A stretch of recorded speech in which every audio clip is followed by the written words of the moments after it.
Welcome to the world, no heroes and villains. Welcome to the war, we've only begun. So pick up your weapon and face it. There's blood on the ground, go and take it. You get one shot to make it out alive. So higher and higher you chase it. It's deep in your bones, go and take it.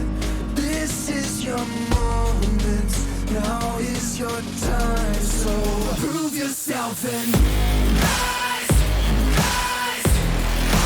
Make them remember you.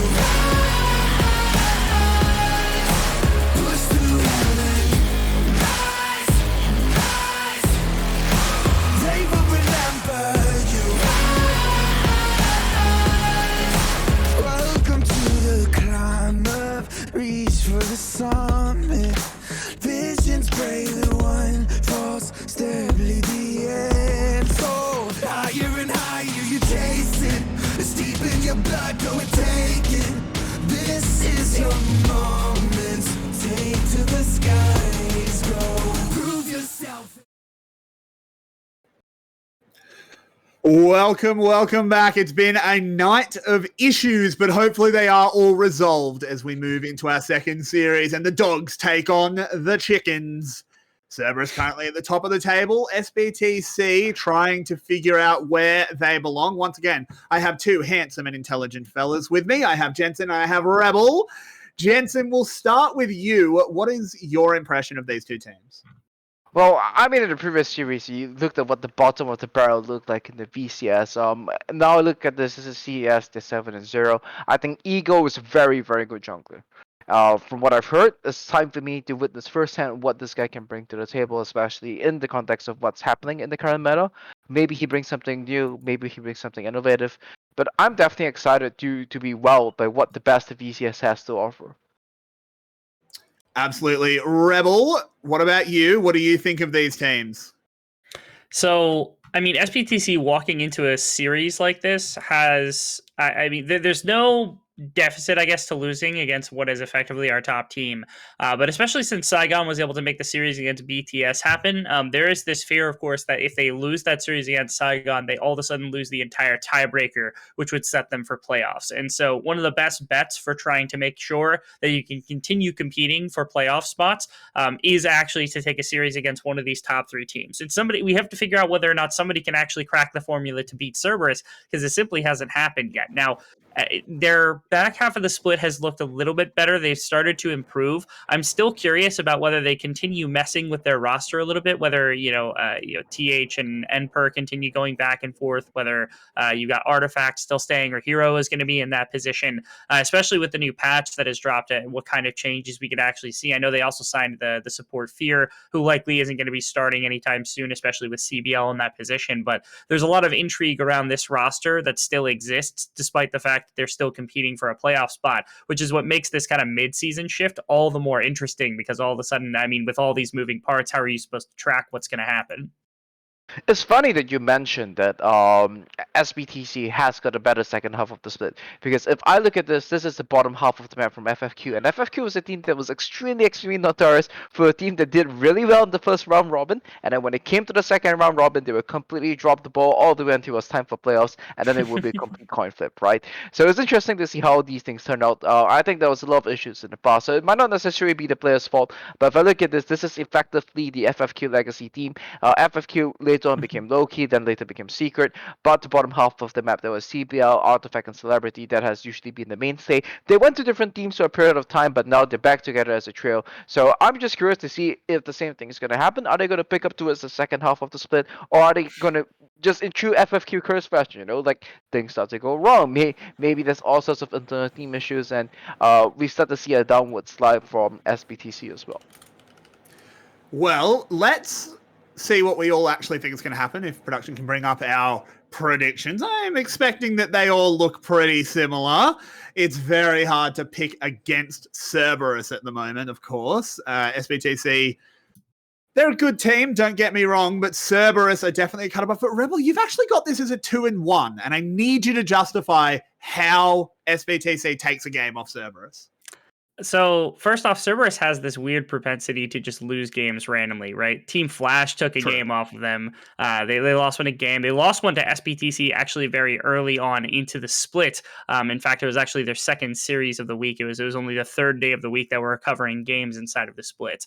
And so for that, I think it does come down to SBTC have Penguin, and Penguin is a jungler that a lot of, I mean, I heard 𝘀𝗀𝗋𝗀𝗀 say this, but 𝘀𝗀𝗋 is 𝘀𝗀𝗋, so I take this with a grain of salt. That at some point people had considered Penguin to actually be the best jungler in the league, and I think that is far from the truth anymore. I think Ego has firmly taken that position away from everybody, but there's a reason why in that first week Penguin was at least inside of that conversation, and it's because of that series up against the likes of Cerberus, where Penguin actually had some fight against Ego in the earlier parts of the game. Combine that with the fact that, Artifact wasn't around. We were actually like, okay, when Artifact comes back, maybe this team gets fully put together and they're able to compete with the likes of Cerberus. Maybe this game looks a lot different. Obviously, Artifact has been a question mark for this team just because they haven't been able to put it all together. But if suddenly you can get Penguin in that kind of mode and Artifact back on complete control, all of a sudden this series looks a lot more competitive. So I'm willing to at least gamble on the fact that maybe SPTC is capable of taking one game against the likes of Cerberus. That is, however, all I can imagine them taking. It actually is going to be fear in as we head into the draft. So they actually are changing things up. I mean, I think there's a logic to why not try it in a game you almost certainly lose anyway. I get it. They first picked the Lucian. It does look like it's going to be answered by the Caitlyn. Jensen, what's your opinion on this rise in Caitlyn priority in the VCS? I think it's quite interesting. Rise, I can see how it carries over.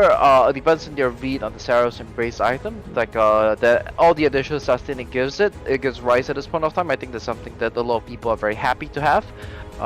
Whereas for the Lucian, though, I think it's something that it might just be a sign that Lucian Yuumi, Lucian Nami is probably what's dominating the scrim meta, and that's what has been popular. It was what was dominating the scrim meta at Worlds as well. We saw that pop up every now and then. Caitlyn has seemed to be the answer against it so far, but like I was saying a lot, when it comes to playing against enchanters, a lot of it depends on the jungle as well. You can't just look at the bot lane and say that this is how it's going to play out. Definitely there's a skill element to it in terms of how they manage what we call the trading line and the trading stances when it comes to these double range matchups, right? Because now you don't only have to keep track of one other range champion, you have to keep track of a second range champion as well. So there's a lot of small little tricks you can do in those bot lanes. But overall, the thing that I'm now really interested to see, so we mentioned that Caitlyn might be a good on second solution previously, but I still really think it depends on what's going to be happening on the rest of the map. And this time they're taking the Caitlyn with the twist of it out of the game, so not making the same drafting mistakes that Team Flash was making. I know 𝘀𝗰𝗶𝗹𝗀 actually took to this strategy. This has been their response specifically to the Caitlyn or the Lucian and the Nami combination, was this double range. I don't believe actually worked particularly well for them either time. At least in the laning phase, it went okay just because you have the double poke. And that's also contingent on 𝘀𝗀𝗋 being the Lux player, and he's the best Lux player, I think, of every player inside of the VCS. I would wager he's probably better than most mid laners on the champion as well, just based on the very low sample size we've had of Luxes inside of the league. So it's kind of cool that like we see a little bit of adaptation being picked up, whether that's through scrims, whether that's through just kind of theory craft, or even just like watching and saying, hey, 𝘀𝗰𝗶𝗹𝗀's got this tech, let's see if it works for us, and kind of throwing something at the wall to see if it sticks, as it's an interesting little response to what has been the most successful bot lane, I think, that we've had inside of the VCS as of late. I don't know what happened to the draft. It's just gone, but Alright, personally, like, just back to the point of, let's try to break this down a little bit more, right? The way I see Lucian Nami working, why it's so strong, it is a little bit shorter in range, so Lucian's slightly shorter in range, but this really depends on, once again, how do you manage the trading stances, right? Do you, do you match the AD carry to AD carry, or do you match support to AD carry? And Nami, with the range of the W, she actually is able to trade, on a similar range on a similar range to Caitlyn rather effectively as well. And Lucian with the dash can go in and be quite effective, especially if he's weaving in between minions, so that he's able to dodge the Lux's spell. So I think that this should still fundamentally be favored for Lucian and Nami. It's just that Lux and Caitlyn, the way that they play it is not directly to fight them in lane. It's probably to get a fair amount of wave clear, and then they are able to outskill the Lucian and Nami in the later stages of the game. So they're picking Caitlyn more for safety, which I think is a little bit strange. Maybe there's just been a lot of mistakes that's been happening against the Caitlyn lanes, and then once the Caitlyn gets a kill or two against the Lucian Nami, maybe they feel that they can snowball that rather effectively, which I definitely can see happening. But I still feel that I don't think the theory behind it is 100% sound to go for Caitlyn into a Lucian Nami lane. It's definitely a risky one. I think there's also just an element of Lucian in the mid game just does so much with the culling, even if he's not super far ahead, while Caitlyn in that mid game power trough. It's pretty bad, but of course range is king as the game goes on, and Caitlyn certainly has lots of that. We didn't see too many picks, but we did see some bans over towards the top side of the map, particularly the jungle. I want to ask you about that, Rebel. You've had a lot to say about Ego. He's been a fantastic player. Where would you like to see him going in this one? It's a matter of like when Ego is banned off of his kind of more stacking type champions, which are things like the Nidalee, which can kind of control pacing in the earlier phases of the game, and then the Graves, which is a bit more farm intensive, but again, he kind of plays it as a ganking champion. Lee Sin has always got to be on the mind, right? Because like Lee Sin, he's probably, I'm going to go so far as to say he's probably just the best Lee Sin inside of the VCS. He far and away is one of the better players at absolute minimum, and he has shown time and time again that he's capable of making aggressive plays pretty much no matter what point in the game, whether he's ahead or behind in gold. He's able to use the champion to its absolute maximum, which is the best part about what Ego is capable of doing. So since that wasn't taken away during the course of the drafting phase, I suspect that's possible and that it's easy enough for Ego to try to go to something like that if he can't find something more aggressive or to his taste, especially with our contemplations about the bottom lane at this point, where Cerberus is rocking this double like range advantage. We're just returning to the theory on that, I suppose, just for a moment, is just that like maybe the thought is level 1 is so much more range and so much more potential poke that you can use that as a health barrier to begin like the laning phase. And if that's the case, all of a sudden Lucian Nami is getting shoved in. They're not able to trade as effectively at the level 1 point just because if you don't start the W on the Nami, then you don't have the trading potential, and if you start W, you don't have 𝘀cie, you don't have CC to work against the Alex and the Caitlyn. And maybe this is supposed to be some semblance of a setup for an aggressive jungler to end up on the bottom side and start snowballing the Caitlyn the way that we want to see, where she's chipping off tower plates and things like that, and then immediately moving to top lane, pulling plates there, moving to mid lane, pulling plates there. And it seems like that's a strategy that would be absolutely in Cerberus's wheelhouse. In fact, I think they actually ran exactly that strategy just last week. And how do you stop that strategy, Jensen? As we're waiting to get back in draft, and there it is. We are back in. We don't have to go to the 𝘀𝗀𝗃 screen. The tree gets sure. We can debate this a little bit, right? So I think one of the things about Lucian Nami is that Lucian Nami is very unique in the sense that it doesn't play as a purely poke lane. Because if you go for electrocute on the Nami, the moment the Lucian goes in E and then procs the auto Q, it immediately procs the electrocute on the Nami. So the more burst damage that actually comes through from this bot lane is really, really high, and the slow from the E is what you're really looking for, right? The Nami doesn't actually have to land the Q. A lot of the times, landing the bubble in these sort of matchups is you really want to be throwing out the bubble a lot more defensively than using it in a very offensive fashion, or unless you're using it to confirm on top of existing crowd control slows already, right? But if all the flashes up, all the heals are up, you won't be seeing the Nami throw out the bubble very aggressively.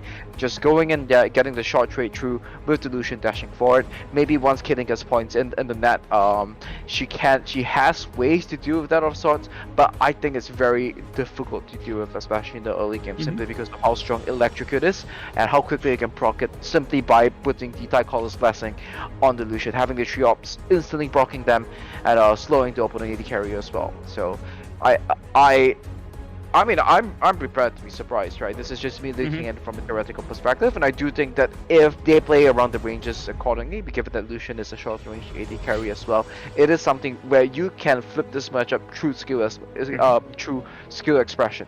So it's not to say that I hate that they went for Caitlyn Lux. I'm just thinking about the theory of it, and I think that if it's equal skill players playing against one another, I still think it's in the favor of Lucian Nami, but a superior Caitlyn Lux can definitely win out against this. And in fact, it's not going to be Nami. They're just going to go with Karma instead, right? Which is not where I I don't like it as much. So maybe that was why they were making, right? They didn't intend to lock in locks in the first place. So let's take this entire conversation whoop, out of the window right now. It's still an interesting conversation, regardless. We're learning. We are learning a lot. We love having Jensen on, so that we do get to do that. Of course.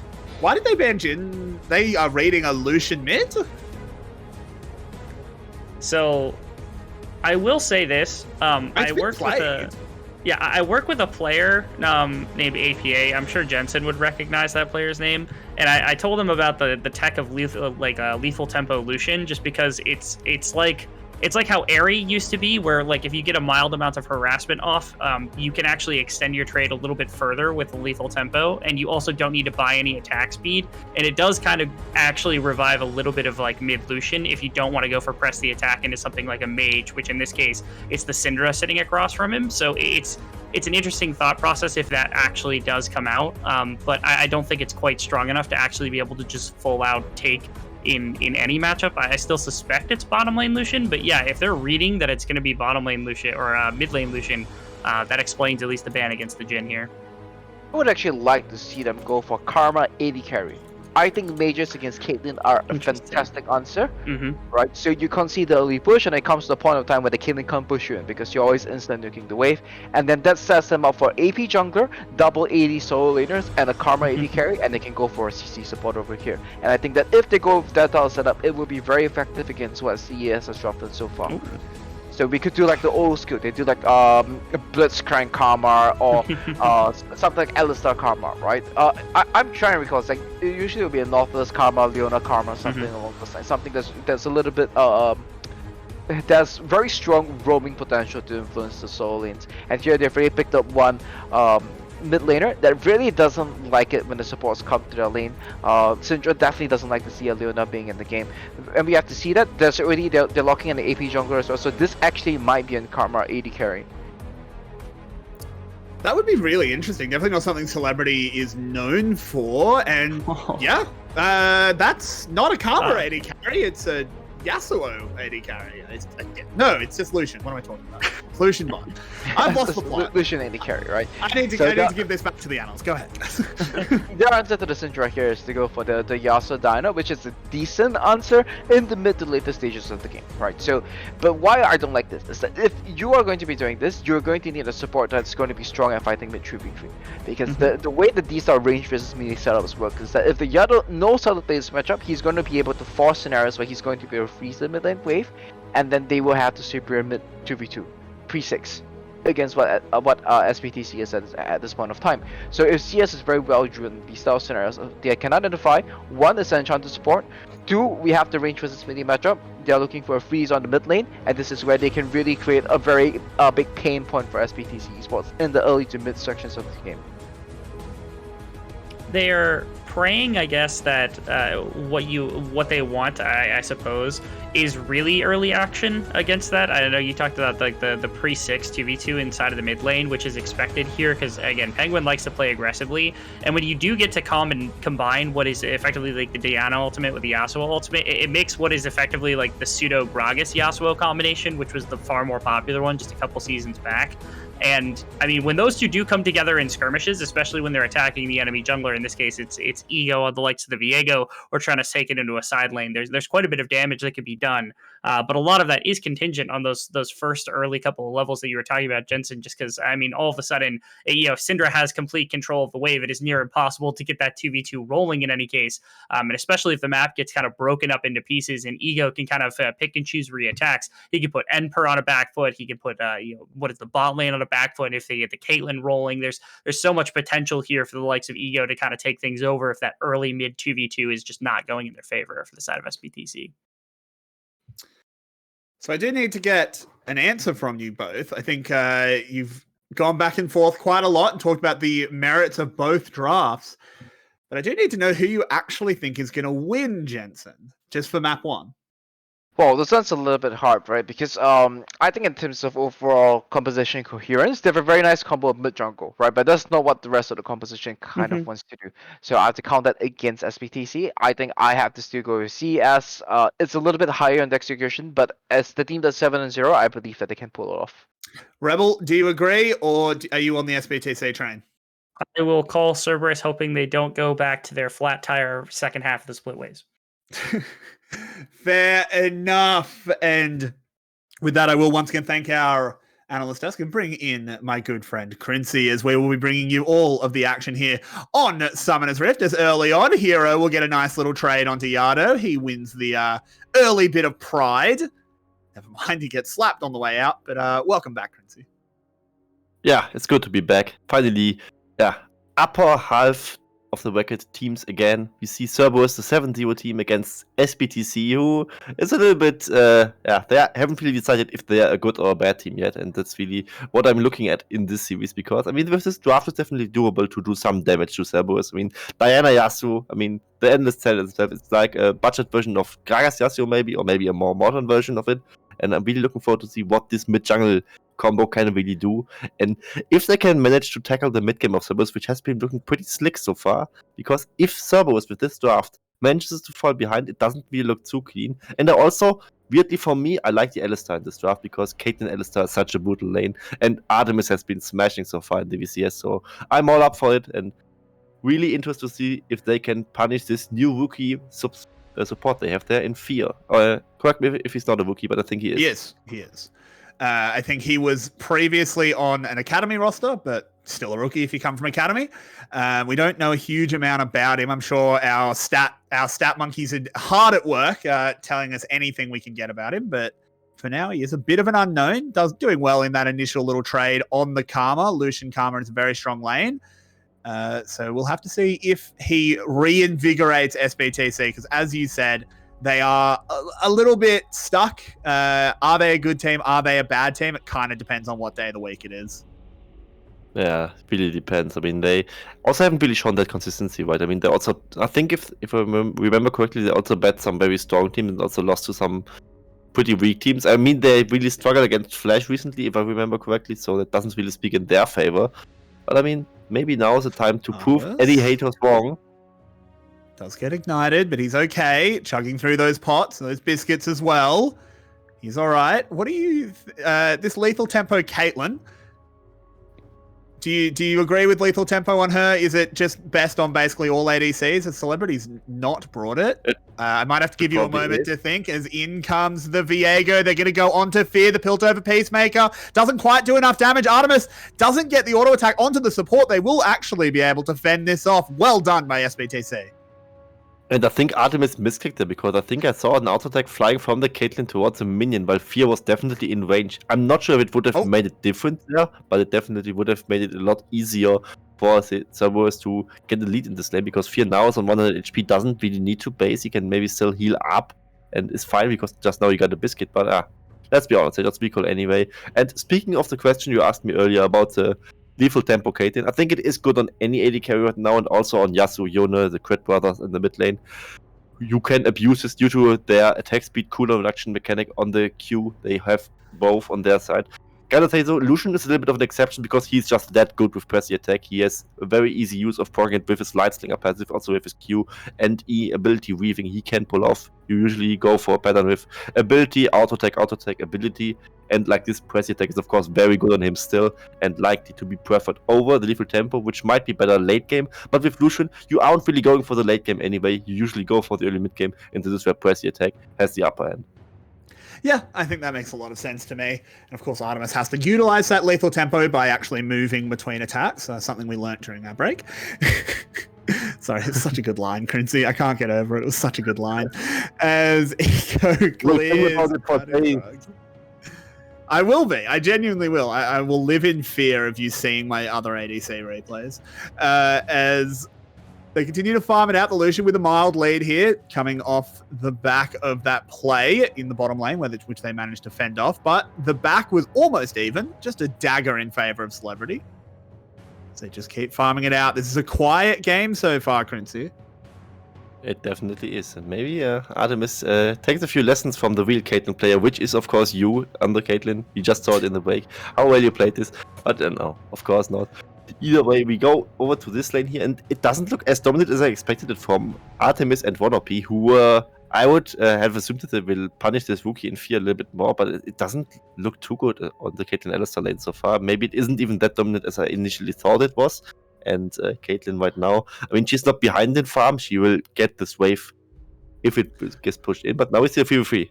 That we do, and Fear is on the run using that Karma speed, but look at the damage coming in. That will immediately be Ego picking up a kill, taking the soul away, flashing forward. They want to get onto 𝘀𝗏𝗏 as well. He will get snared up. 𝘁𝗏𝗏 can move in. He got the pulverize. There's a double kill coming in for Ego, and the third should be easy. Triple kill for Ego. Triple kill for Ego. It looked really weird because it showed a Karma getting a double kill and then Illusion getting a triple kill, but it is indeed just all Viego possessing the champion and then getting a kill on this one. And yeah, this is a 3-0. It's a strange start for the Viego. Really good early game ganker, and well, Penguin is just not quite that on the Diana. He really needs his level 6 to start really skirmishing efficiently. And here we saw 𝘀𝗏𝗏 and Fear pushing up really far. They got maybe some false confidence against Artemis and 1OP, and Ego was just there to punish it. Also, it's kind of like Christmas and birthday combined for them. They also get the Hextech Drake on top and another 𝘁𝗃𝗃. Why not? I mean, here you just see it in the replay again. They also have a good job of layering the CC with the headbutt pulverize, with the, I think it's a Spectral more from Viego, and also Correct. the 𝘁𝗃 traps of Artemis. And like this, it's just a pain train going down against the long lane, and nothing really to be done on the side of SBTC. And we were, just a minute ago, you were addressing it was a very slow game, and yeah, they really were ready to prove you wrong. Yeah, they heard you. I'm not allowed to be right, and I'm glad I'm not. I don't like slow VCS games. It makes me feel uncomfortable, 𝘀𝗃𝗃, as we need action, and we got it in the bot lane. Let's see what he decides to do with that lead now. We can see how much he has off that first back. Nearly has the complete Divine Sunderer, just a little bit away from that, while the Diana pretty much just has that Hextech Alternator, which, to be fair, is a pretty big power spike when you consider it's just a component. And with the 3 assists, Artemis is actually still a little bit behind just due to bad back timing. Yeah, he still is, and I wonder how much EU can really abuse this lead, because as you said, Hextech Alternator, usually a nice power spike, but compared to a Sheen and the Phage and the Kindle Gem, it's probably not that big of a power spike. And I wonder if Viego, who even without a lead would be a great duelist, can just live in the jungle of Penguin and steal away camp after camp against him. Here we see the first Diana Yasuo engage. There we go, Diana Yasuo going well. They will immediately shut down the Viego, because of course they did bring down 𝘁𝗃𝗃 as well. Yado in so much trouble, needs to build up another scatter, but it's not one of the weak, as just a regular one. And oh, hello, Cow's been farmed, as has Artemis. They got 4 kills, 𝘀𝗃𝗃. Yeah, just with a step of an eye, with a step of a finger. From 0-3 to 4-3 looks really good for SBTC now all of a sudden. 𝘀𝗏𝗏𝗃 and the rookie in Fear just 2v2 killed Artemis and 1OP out of this lane. Looks absolutely disastrous now for Cerberus. And also in the mid lane, welcome to Diana Yasuo. Once the Diana hits a Crash and Strike, it's really done for you. You can just follow up easily with the Luna Rush and also get the Wombo combo going. That's why Yado instantly died there. As Sunder, of course, an easy target for anything like this. And yeah. Ego just had to run. He was on a Viego with a huge lead, but you cannot really do anything there if you are alone against 2 of them and do not have the setup, which you usually would have. But here in this situation, he was just chasing a lost play. Perfect, 𝘀𝗏𝗏𝗃. Perfect. Yeah, hit all the calling shots. Yeah, really well done. Cerberus do bounce back, though. They have priority over this Rift Herald. I think SBTC just kind of slept on that one, didn't really set up for it, so despite the immediate slingshot back in front for SBTC, Cerberus do secure the first big objective. Yeah, I think it was due to SBTC going back and shopping, and then it was like a little time window that Cerberus could punish. They nicely do it, because this is like what makes a good team, right? Because even if they do like misplay, they still recover from it and still take the most out of the bad plays. And here in this situation, if you always keep giving them small ways of coming back into this game, they will likely take most of them, and if you only have a small lead, this lead can even more dwindle away. Now it's on SBTC with the lead they have, if they can really close it out, if they can keep growing this lead, and if they can keep extending it, because otherwise a 1k gold lead now is very influential. A 1k gold lead in 10 minutes is basically irrelevant. It's very true. But Cerberus is a team that is not too bad at playing from behind. This draft doesn't necessarily suit it, but the team itself does, as Ego moves up to the top to find 𝘁𝗃𝗃𝗃, gets the kill, and this Viego continues to have a positive impact on the map. Definitely, and this time he also gives over the kill to his laner, and he can also use the Herald charge here, so they can get a lot of plating money here, maybe even the first turret, and it really looks like it, because Viego is very strong at taking these turrets down. Looks like they can even defend it, because Penguin is ready. Yeah, they're so scared of 𝘀𝗎𝗎. Good flash there from Pun, denies the knockup. Yeah, Also, denies that the means knockup. Pun doesn't get any plate gold. That must have all gone to Ego because they were so far away by the time it charged. Yeah, sure. You always get the plate gold if you drop the Herald, but if you're not in range, yeah, that's basically only one to give the plate money to, and yeah, it's all on Ego now. I'm not sure if that's necessarily better though, because Ego is more of a carry than the Everforce Gragas will be. True. Everforce Gragas with Comet, of course, will go somewhat into the AP mode, but they usually aren't full AP Gragas. They are usually like a little bit of AP and then tanky, and I'm not sure if it's better to give it over to Ego in this situation. Of course, with the Gragas, it would be nice at this current point of the game because he's like power spiking soon and deals a very huge amount of AoE damage even, which is not something that Ego necessarily does. But of course on Ego the money is also well spent. He now just completed Divine Sunderer and Steel Caps, but for the second Drake he might just be a bit too late. Yeah, I don't think he can get close enough to this one. This should be the Drakes being equalized as 𝘀𝗶𝗶𝗹𝘀 will come over, burst this one down very quickly on the Lucian. Does look like they might try and get a fight on the way out, make them pay for this one. The dragon is secured, but the rest of Cerberus are here. The teleport is used. It's a 5v5 around the backside of the objective. Pun needs to find a barrel. Doesn't do much with it at all. And the Mountain Rift completely denies the engage. Riot Games says no. They say no, and also SPTC says no, because that TP flank, I wouldn't say it sucked, but it was really not optimal, because SPTC could just run away, and that was basically it. Pun wasn't really in a place where he could just pincer them in any form, so they only had one direction to go out, and that direction was very clear, so SPTC couldn't really get collapsed on there, and like this, Pun kind of wastes his TP, just now bases and just walks back up to his lane, and they still just watch the Drake going down on the side of SPTC, which is of course nice for them, but overall, with the last few skirmishes at the farm going over to Cerberus, they are again 1k gold ahead, despite having these awful skirmishes earlier, where they dropped 4 kills in 1 minute. Yeah, they have bounced back. It was apparently just one moment of complete mania coming out for Cerberus. They lost it, but they've regained their minds. OP will just deny 𝘀𝗶𝗶𝗹𝘀's recall, but good job clearing the ward there. 𝘀𝗶𝗶𝗹𝗀 has been playing very well on this Lucian so far. Did die that once early, but that wasn't really his fault when the Viego came down. Overall, keeping up with Artemis, which is statistically not something many ADCs in this league do. Yeah, I think not at all. Right? I think 𝘀𝗶𝗶𝗹𝗀 is the first one. Easy kill. Easy kill. I mean, that's just fear. Maybe a bit of a rookie mistake. If you are going on a vision duty on the support, usually bring a friend here. Karma, of course, very vulnerable to ganks or any CC that's coming into your way. Without the flash, easily punished by an 𝘚, and here we see it. OP just goes in, headbutt pulverize, Ego goes on top of him, and just 3 swift strikes plus the ace in the hole, and he just dies. And like this, of course, Artemis also gets back into the game. The kill, however, went over to Ego, and Ego just keeps getting fed. Yeah, that he does. This Ego is getting bigger and bigger. They need to make sure they have doorways big enough to get him through as it continues to swell. But it's very, very justified this game, as he has been fantastic on the Viego. A good champion to get in early with a lead, of course, as he needs to keep this rolling and start to spread it out, because I am getting a little bit worried about the potential of a 𝘀𝗎𝗎𝗎 currency.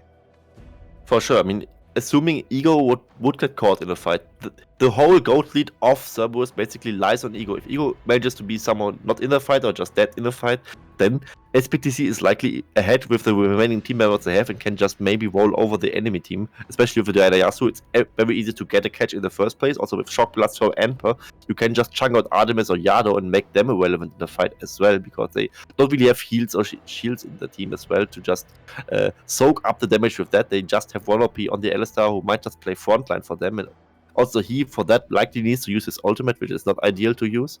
And yeah, the lead all being on Ego is very, very risky for them. But on the other side of the coin, Ego has been maybe the second best jungler of the split so far, and has absolutely shown up this game in particular. So maybe having the lead on him actually plays a favor for them. Maybe. The rest of Cerberus are generally able to find leads without even getting that many kills. Artemis does take a big shock blast, as SPTC want to look towards the second Herald, but Cerberus is going to make them pay for the show, and they just have to leave. They have to leave, but Cerberus also themselves not really going towards the Herald, which I think is a fine decision because you don't really need a second Herald. It doesn't really give you that much gold. Maybe they now return towards it and just maybe bait the fight or even intend to finish the Herald because you have such a good pick comp with the Viego Syndra. If you manage to burst someone down, Viego just gets a Heartbreaker and gets a reset there, and then the fight seems to be pretty easy on the side of Cerberus to finish. And of course, Also, SPTC you has have to be walk through that just gap need to against walking through that funnel against a Gragas. No, thank you. I think, against an Alistar too. Yeah, SBTC are not willing to do that. They're just going to try and get positioning in mid. The Herald is finally finished.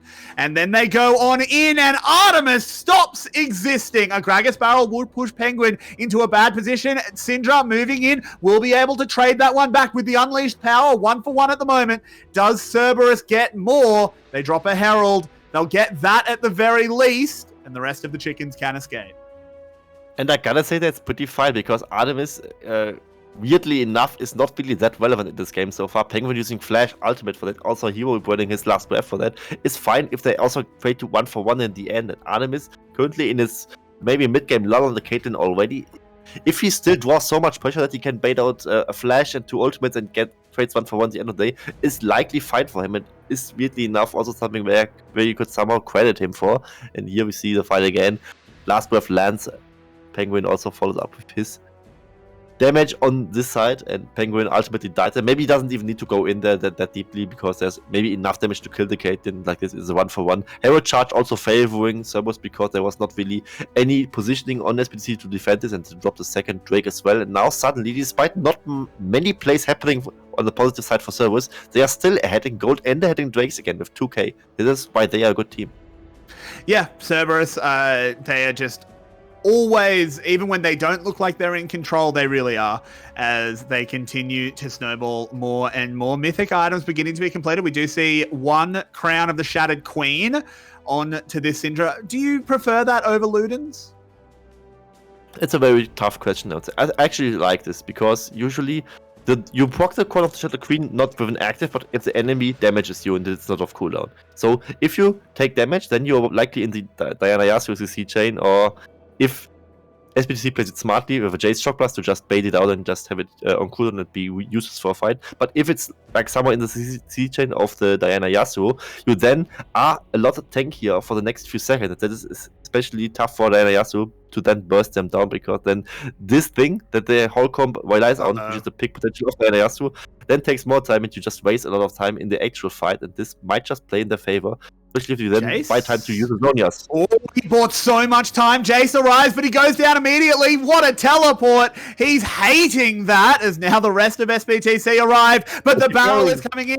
Ego is inside that Yasuo's body, and he's doing horrible things as he picks up another kill onto the Diana. Cerberus are here. They are in control.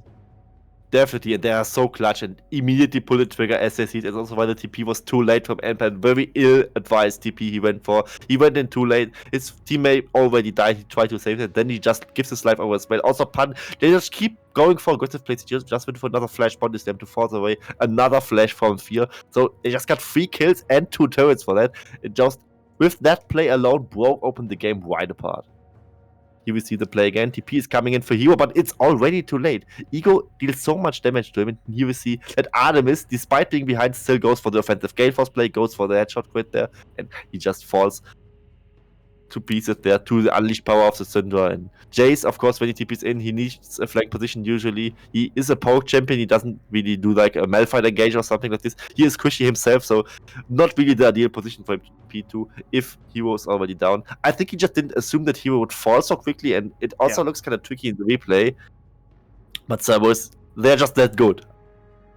Yeah, Cerberus had really good shot calling there to kind of, as soon as the Yasuo gained a bunch of distance, they just killed the TP instead, which gave Ego... Ego doesn't care whose soul he goes into, he just wants another Heartbreaker, which is what he got, and it's going so well. He's now 5-1 on the Viego, 2-1 Syndra as well. She continues to scale, not so much scale, but power on up as another bit of positioning for a fight.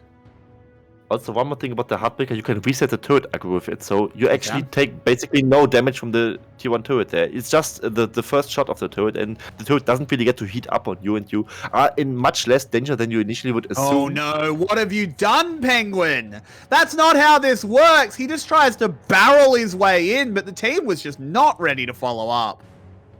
And that's the jungler down, right as the Baron is there. It's 21 minutes, a bit early for a Baron, but with Cerberus, I'm not too sure if they are even that hesitant to start a Baron here, because they are a top team. They know how to start a Baron, then just bait out the fight, but they chose against it, which is probably a wise decision. I mean, the Baron still deals a truckload of damage to you, and you don't really have the ideal target to tank the Baron. I mean, the Gragas is, while he is somewhat beefy, is still a Gragas that went Everfrost. He's still a little bit more of an AP Gragas. Alistar without ultimate, not that tanky. And sure, Ego could tank it, but he doesn't want to do it because he wants to deal his damage to the full extent and doesn't want the Baron debuff on it because he deals so much percentage HP damage over his Divine Thunder and over his own Viego passive. And like this, they chose against the Baron, just are happy with the pick, and this is also showing the resilience of Cerberus. They are happy with the 6k gold lead now. They are ahead in Drakes, can just force the next Drake likely as well, and just keep finding picks with this Alistar, with 1OP, who, apart from the laning phase, has a great game. Yeah, he really has. It's kind of interesting because I think we identified the Alistar as a really strong laning pick, and I don't necessarily think we were wrong.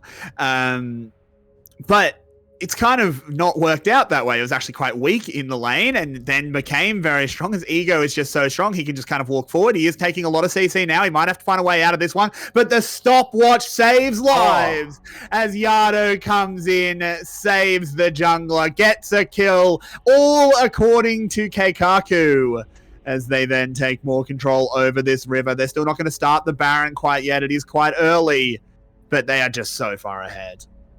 And it just looks like Cerberus is not even flinching, but they just read SBTC like a book. I was for a second worried for Ego there, because the Viego is somewhat tanky with Divine Thunderer, Stellax, the Steel Caps, and usually getting the tankiness through this damage output, because he lifesteals so much with this build and with his passive as well. But if he cannot hit something, he's not that tanky. He's just a bunch of HP basically with a bit of resistances.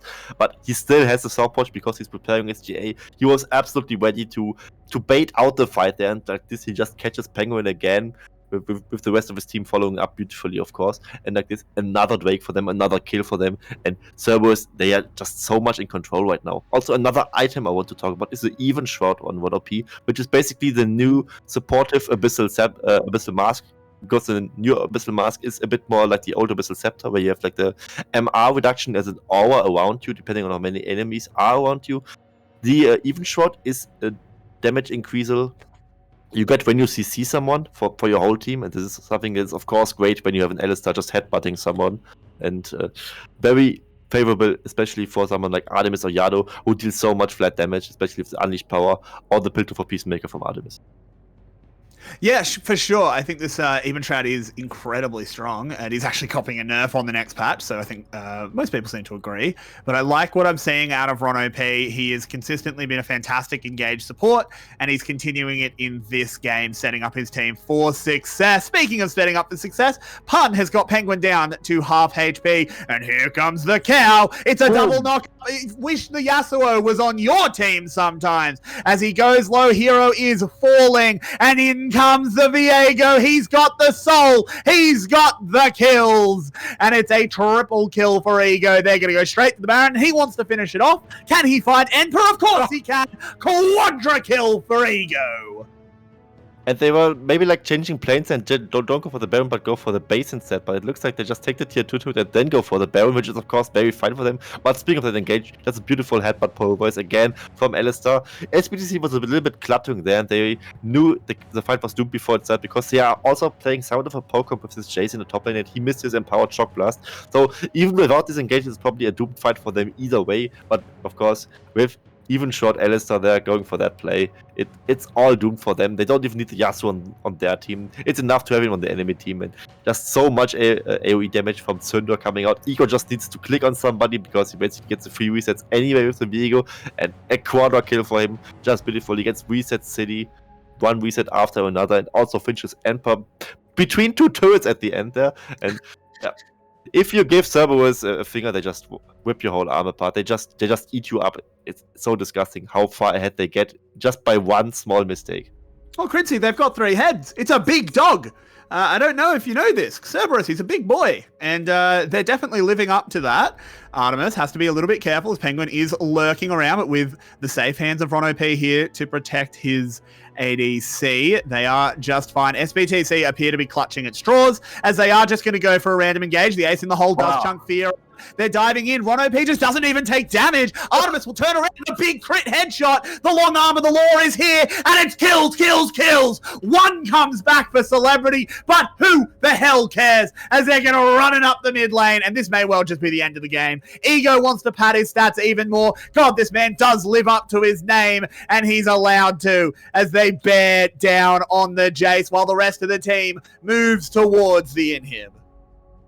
And Cerberus just deathballs them all over. Artemis even was split up for this fight. He was still able to take out Penguin. There forced a lot of resources, a lot of attention on the side of SBTC. But in the end, he didn't need to be the carry this time. And it looks like the game will not end because only 2 members from Cerberus are put in. I wonder if Ego actually doesn't go for the Ego play, which of course in this name is fair to see. I wonder if he can just go for the end there. I mean, I don't think they really need to chase the Jace away there. Of course, Jace, if he recalls, he has a lot of wave clear on his own, but I think that was not really need to go for the kill there.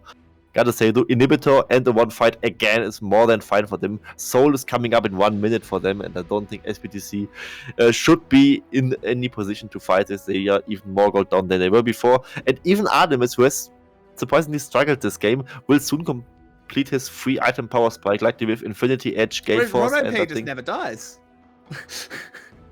He 𝘁𝗶 he's Alistar. Mess with the bull and you get them horns is what Alistar says, and yeah, he isn't kidding. He's very serious about that threat. As he absolutely is, and look at this end of the replay. Yeah, look, this is a little bit of not 100% the correct play. Maybe you just go and push, let Enper reset, who cares? But it doesn't matter. They are so far ahead. Ego is feeling himself, wants to keep the hype going, and look at this, they will do just that. Ego, he doesn't even die. He doesn't even proc his GA, 𝘀𝗀cie. He's just fine, moving on in, uses the Heartbreaker to go over the wall, wants to move on to Celebrity. It's a triple kill already. We missed the first one, and Ego, he's back, baby. The Wood King is definitely showing up this game, and I wonder if they are trying to funnel him pentakills, because it definitely looks like they are not really finishing the targets of their Ego just now. Maybe going for the quarter. I mean, okay, Pan doesn't care. He doesn't penta. Hero knows the game is over. I mean, we probably all know it for like 10 minutes, and the real question now is Cerberus a good boy, or is Cerberus 3 good boys? I think he's 3 good boys. There are three brains in there. That's how that works, right? Who knows? Because all I see right now are 5 good boys on my screen. As they wrap up the game, they take down the Nexus, and they have utterly dismantled SBTC. For sure. And it was not a terrible debut for 𝘁, I would say. I mean, he got the 2v2 kill against Artemis and 𝘁𝗶 together with Celebrity there. Later on, he showed some rookie jitters, but overall, I would say it was not a bad performance of him. It was an okay performance, maybe okay to good even. And SBTC, good start. This 2 good skirmishes with the Diana Yasuo and also with the bot lane 2v2. But other than that, the Cerberus just at every objective, they were up to the task and were a lot more clutch than the enemy team, and this is also why they are 7-0 in the standings. That they are, and we will be going to a short little 7-minute break, and then we'll get the thoughts of Jensen and Rebel. Don't go anywhere, guys. This is VCS English bringing you all the VCS action.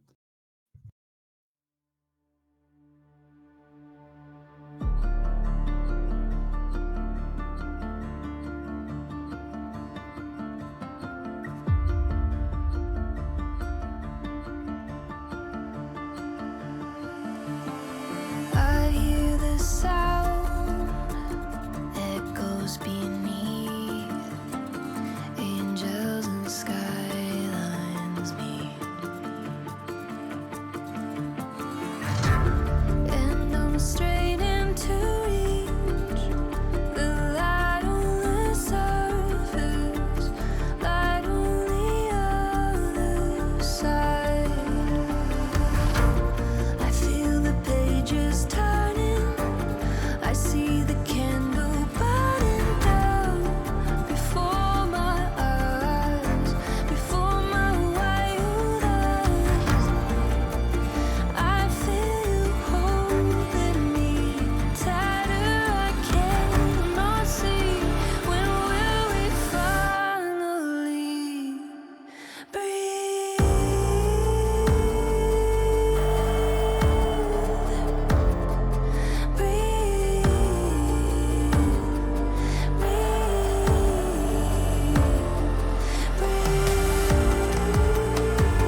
yesterday.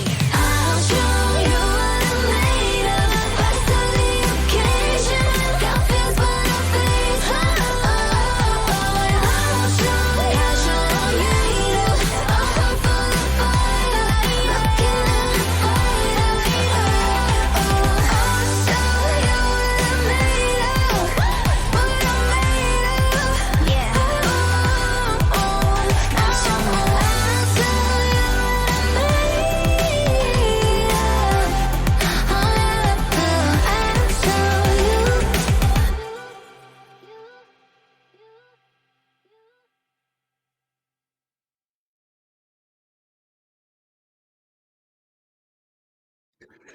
Welcome back, everybody. A little bit of a change of personnel. It was getting very late over in the United States for Rebel Fox. We've had to bid him a good night, but that's okay because it just means you get to see more of my wonderful co-caster's face, as 𝘀cie will be joining us on the analyst desk. And of course, we do have Jensen as well to help us break everything down. Jensen, I want to get your thoughts first. What went wrong for SBTC?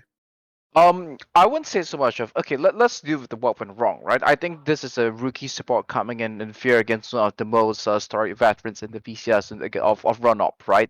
And I would say that a very big part of this game, even though the scoreline, the quadra kills and everything was suggest as a jungle gap, but as most junglers will tell you, that jungle gap is actually support gap, right? And we will go into a replay later on to take a look at that exact scenario where I'm going to break it down as to how this entire train started for them. But this really was the ego show, and it was facilitated by a series of kills in the bottom lane, which you would usually only see happen if it's what we call a mismatched jungle scenario here.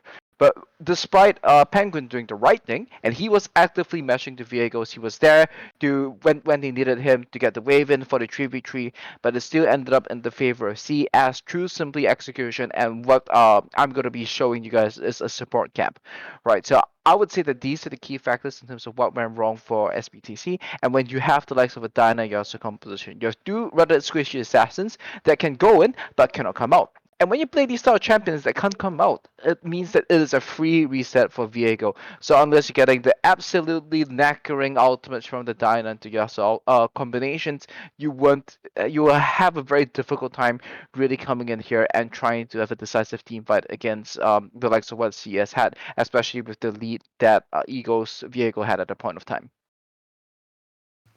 100%. And 𝘀cie, do you have any quick thoughts about what SBTC needs to fix? Not like very clearly. I mean, the Diana Yasuo comp, I mean, in theory it worked out, but then Ego just rolled over Penguin because of that bot lane skirmish that we are going to see later on, where Jensen has a lot more to talk about, as we all know. And about Fear, I mean, he played the first 3 levels fine, but afterwards it kind of fell apart for them, right? I mean, this skirmish was like the first huge mistake he had. Afterward, that was a 2v2 kill, where he was usually fine, I would say. And I think Caitlyn Alistar, while it did work out for Cerberus at the end, maybe they still don't fall back on it in the second game now. Well, we do, as you mentioned, we do have a replay picked out here by Jensen to break down and sort of go through where things went right and wrong. So if we jump straight into that, Jensen, I'll let you take it away. Okay, so let's pause it here for a little bit first. And I want you guys to take a look at the position that's happening, right? So right now, there's a big wave stacking for SBTC being pushed into CS at this point of time. Penguin is set to match this 3v3, and this should have been a very simple case of just crash the wave in, look for options, find the opponent jungler, and then decide what's going to happen. But this is a very common mistake that newer support players would tend to have. They misread the position of the opponent jungler. They know that it's a mesh jungle party, so if Diana is here, the Viego is going to be in the vicinity as well. But he still chooses to step a little bit too far. He's too eager to proc the Spell Thief's Edge to stack the support quest, and as a result, it gives a window for roll up to engage into him. So this is where the mistake comes through from Slay. Sorry, not from Slay, from Fear, and Run up being very quick to pounce onto this and punish the rookie player's mistake over here. And we can just play out the rest of the sequence. And because of this entire time, Delusion's not in position to follow up or get onto the Caitlyn. The only thing they can hit is the Alistar, who has all these tanky stats, and it's a simple kill that results into 1, 2, and 3 for the side of CES at this point of time. And I would say that this is the start of the snowball. It all starts from a rookie mistake from the support, and you can see how quickly things can cascade when you're up against the likes of it, when you're playing the likes of Enchanter versus melee support. Yeah, for sure. And like, I really do want to highlight how well 𝘁𝗀 played. I think you did a good job pointing it out, but I just want to reiterate it for sure. This 𝘀𝗀ście was fantastic.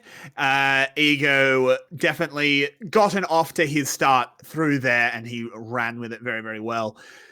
Cerberus in general looked fantastic. They did have a few shaky moments. This is going to sound very strange, but it kind of makes me happy that 𝘁𝗀mise kind of didn't play that well, because it proves that Cerberus are still fantastic, even when their star ADC has a bit of an off game.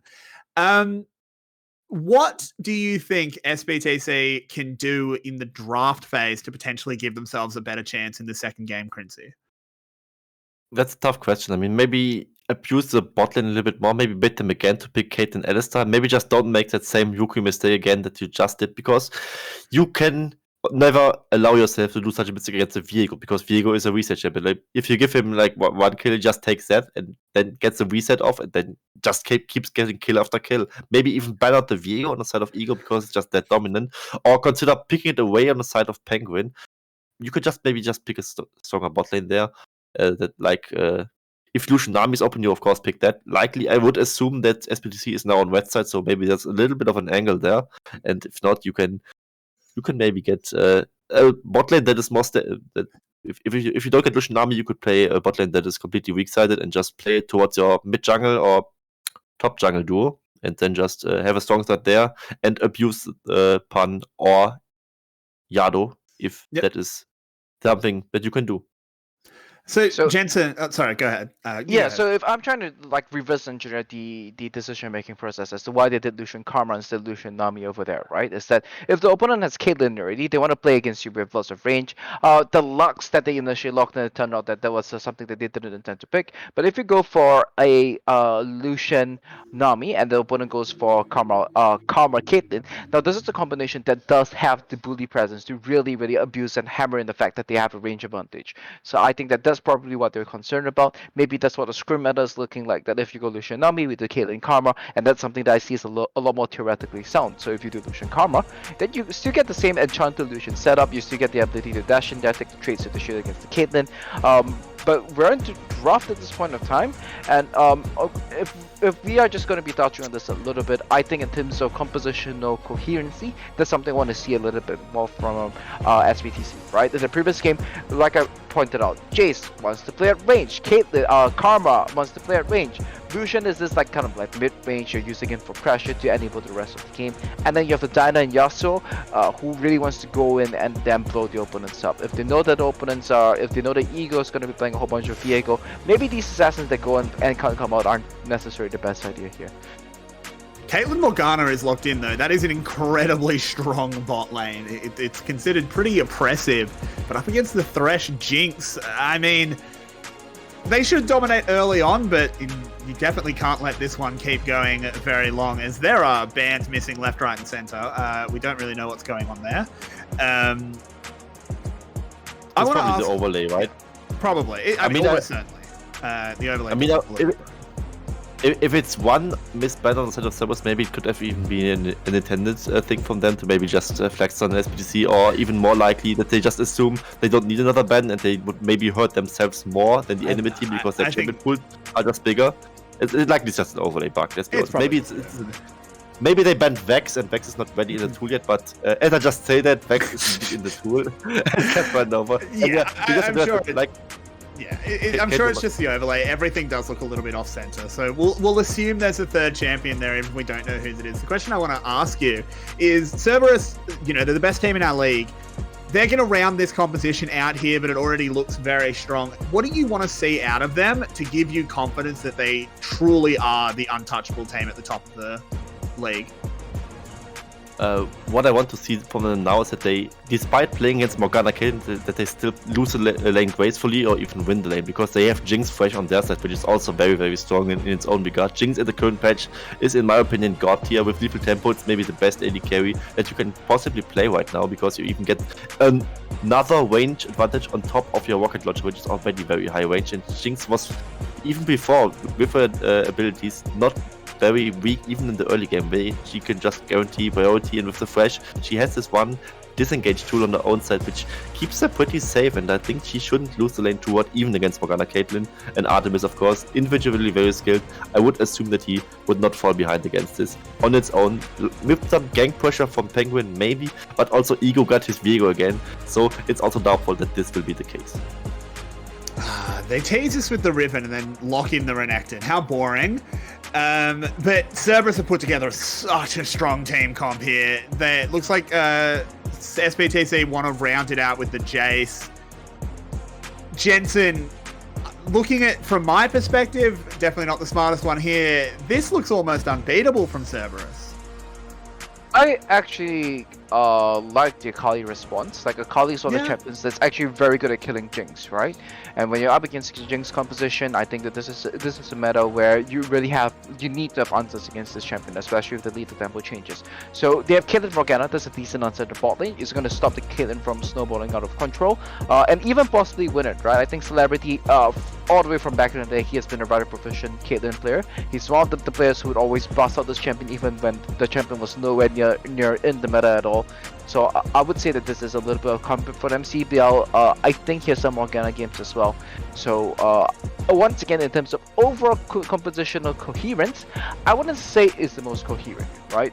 But this time, the assassins that go again, they have ways to get out. Lee Sin has ways to go and W out. 𝘁𝗏𝗆 get high in the shroud for a fair bit of time. So it's not all that bad for SBTC, and I think that this is a lot more about player expression rather than about compositional coherence.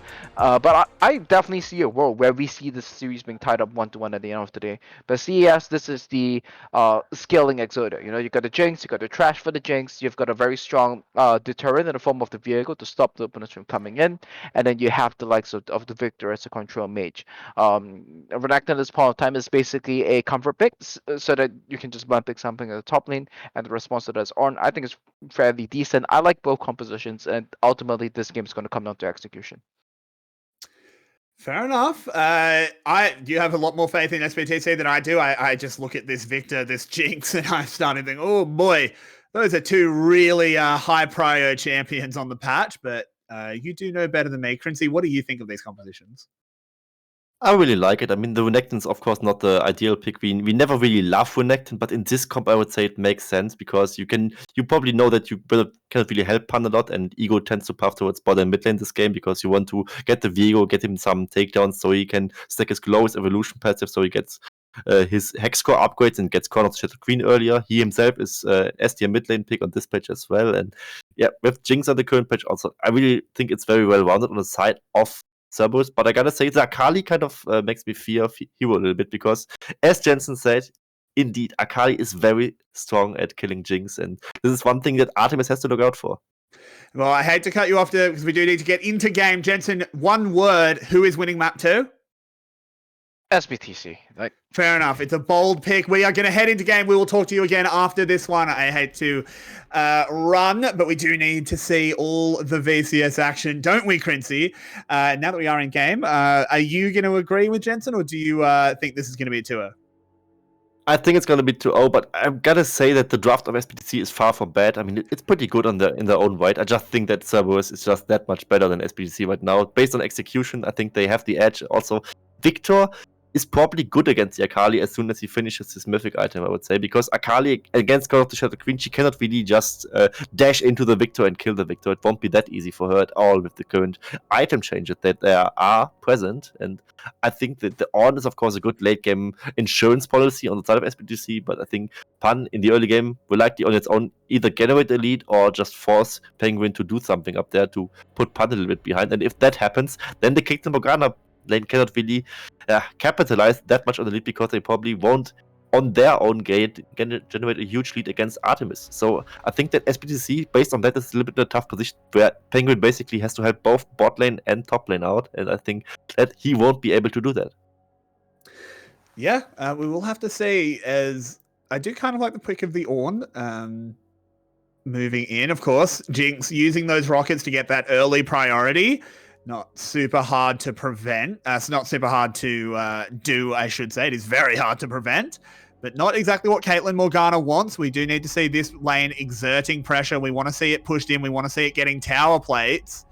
But Artemis just does seem to be able to control everything. Dark Binding lands. The hook does not land in return. 𝘁𝗋𝗶 is ignited, has to flash away, going low. 𝘀elebrity gets chunked, but as does Artemis. SBTC win the first engage. They do indeed, and Jinx is very strong in this patch. I keep saying it, but they are not strong in the early game in all ins, especially against 𝘁𝗰𝗵𝗀𝗀. You can't really do much. Also, I don't think we made much hold of it, but CBL is back in for Fear, which is a change towards game 1. So the rookie jitters are not an excuse anymore in the second game. And Ego, it's kind of like seeing game 1 again, right? He's again on the engage, but he chooses against it. So no early kills here for either team. I also think if he goes in there, he just dies because he doesn't really reach a target and just gets binded and then killed by the Caitlyn within the traps that she can place onto the binded target. But Ego, he still wants to fight Penguin. He just hates him. I don't know. I don't know, maybe an incident in Antarctica at some point. Maybe there's some backstory we don't know. As he does move into the mid lane, wish we could see what was going on, but why would we ever get that? As Hero does manage to get away, seemingly. The Viego beginning to path up towards top side. It looks like he wants the Scuttlecrab, because I think that's why he was annoyed. Penguin got that Scuttlecrab out from under his nose. So we'll just be the 1-to-1.